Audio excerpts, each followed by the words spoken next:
Les personnels hospitaliers et soignants de tous les secteurs se sont fait entendre ce mardi. Ils étaient entre 650 et 850 rassemblés à Carcassonne devant l'antenne locale de l'ARS, à l'appel des syndicats FO, UNSA, CGT et CFDT, pour une journée d'action nationale pour défendre le système de santé après 2 mois de crise sanitaire.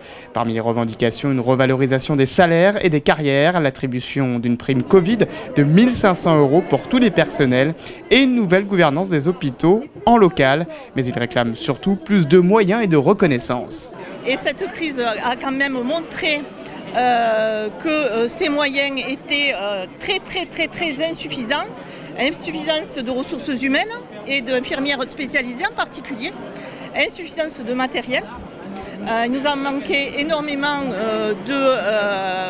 d'équipements biomédicaux en particulier. Il a fallu mobiliser l'ensemble des secteurs, y compris privés, pour essayer d'équiper et de monter en tout cas le nombre de places de réanimation. L'ensemble des secteurs se sont réorganisés, ont fait avec le peu qu'ils avaient et beaucoup de soignants quand même ont été contaminés. Et sur l'hôpital de Carcassonne, nous avons eu aussi des soignants en réanimation. Donc c'était quand même pour montrer que quand même on manquait de moyens de protection.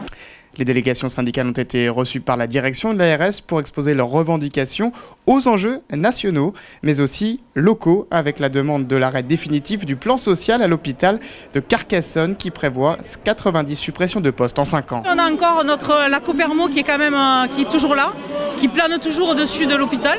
Donc on sait qu'on va avoir des suppressions de postes, on sait qu'on va avoir des suppressions de lits. C'est pour un retour à l'équilibre de la dette de l'hôpital. Et bien évidemment, on tape sur le personnel et on veut gérer l'hôpital comme on gère une entreprise. Et ça, c'est pas acceptable, c'est pas possible. Qu'est-ce qu'ils vous ont dit là-dessus?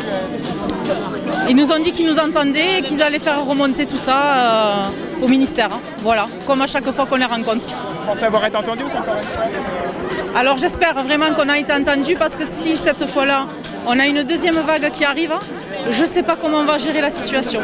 La manifestation s'est ensuite rendue jusqu'à la permanence de la députée En Marche de l'Aude, Danielle Hérin, qui est venue à leur rencontre et qui a tenté d'amorcer le dialogue avec le personnel soignant. Mais c'est leur ras-le-bol et leur colère qu'ils ont fait éclater.